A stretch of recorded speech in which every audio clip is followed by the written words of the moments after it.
שלום, אני איציק בן ארויה ואני יועץ פנסיוני. היום נדבר על פיצויי פיטורים ומיסוי ומקלטי המס על פיצויי פיטורים.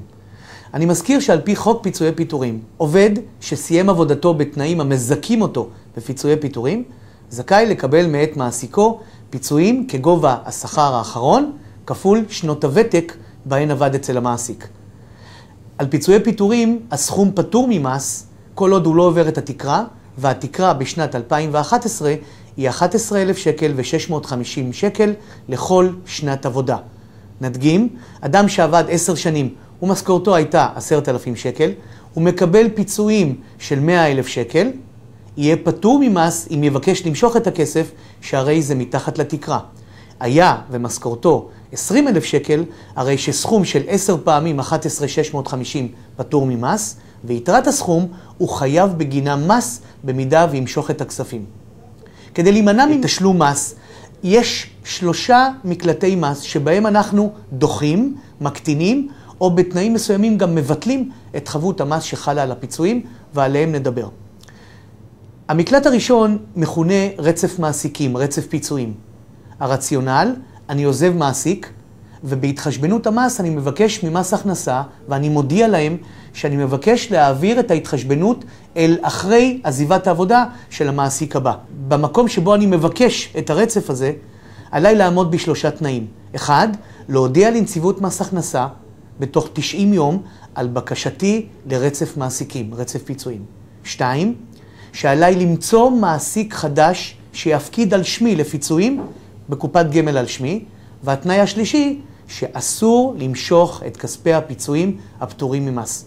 מי שעומד ב3 התנאים, רואים בפיצויים כאילו לא משך אותם, וההתחשבנות תחול אחרי המעסיק הבא. אדם שמבקש להתחרט ויעשה זאת בתוך 2, יוכל להתחרט ולקבל את הפיצויים הפטורים ולהתחשבן בגין הפיצויים החייבים, תוך שהוא נהנה מהתקרה החדשה שתחול בעת משיכת הכספים במועד החרטה. מקלט המס השני נקרא רצף קצבה, ובו מייעד מי שיש לו כספים של פיצויים שנמצאים בקופות משלמות, קופות לקצבה, יכול לייעד את הפיצויים החייבים או את הפטורים והחייבים, לייעד אותם למטרת קצבה נדחית. בעצם מבקש החוסך בקופת הקצבה משלטונות המס, אני מבקש לדחות את ההתחשבנות איתי, ואני מבקש לקבל ולממש את הכספים כקצבה בגיל הפרישה. מס הכנסה לא רואה בכספים כאילו התקבלו בידו, מאחר והוא ביקש עליהם רצף קצבה, ולא תחול התחשבנות, והכספים ייסגרו ויעבו חלק מקצבתו בגיל הפרישה. גם כאן ניתן להתחרט ללא מגבלת זמן, ולבקש את הפיצויים הפטורים, ואז יקבל את הפיצויים הפטורים לפי התקרה במועד החרטה, כפול שנות העבודה לפי מועד העבודה, ולגבי הכספים החייבים יצטרך לשלם עליהם מס ולהתחשבן מול שלטונות המס. מקלט המס השלישי נקרא פריסת מס. פריסת המס לפי סעיף המס 8ג מדברת על אדם שבהגיעו לגיל פרישה או בעזיבת עבודה בגיל מבוגר ומשכורתו הולכת וקטנה, רשאי לקחת את כספי הפיצויים שהצטברו בקופות על שמו ולפרוס את המס החייב עליהם עד 6 שנים. לפי מפתח של על כל 4 שנים שעבד אצל מעסיק ולא משך פיצויים, או עשה רצף בין מעסיקים, על כל 4 שנים יותר לו לפרוס את המס 1 שנה קדימה. סך הכל פריסת המס תהיה לא יותר מאשר 6 שנים, דבר שיקטין את חבות המס שלו על כספי הפיצויים שיקבל מהקופות כולן על הצבירה בכל התקופות כולן.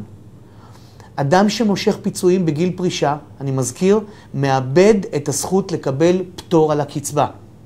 יש כלל שאומר או פטור על הקצבה, או פטור על מענק הפיצויים, אין כפל פטורים, ולכן אני מזכיר, אדם שמושך פיצויים בגיל פרישה, מאבד את זכותו לקבל פטור על הקצבה. אני ממליץ שוב, לא למשוך כספי פיצויים בעזיבות עבודה, אנחנו מקטינים את הקצבה העתידית שלנו בגיל הפרישה. אדם שעומד לפרוש או לעזוב עבודה, טוב יעשה אם יתייעץ עם סוכן הביטוח, עם המשווק הפנסיוני, היועץ הפנסיוני או יועץ המס שלו, בדבר אפשרויות משיכת הכספים, כדי להקטין את חבות המס ולמנוע בעתיד הקטנת הקצבה ותשלום מס מיותר. תודה רבה.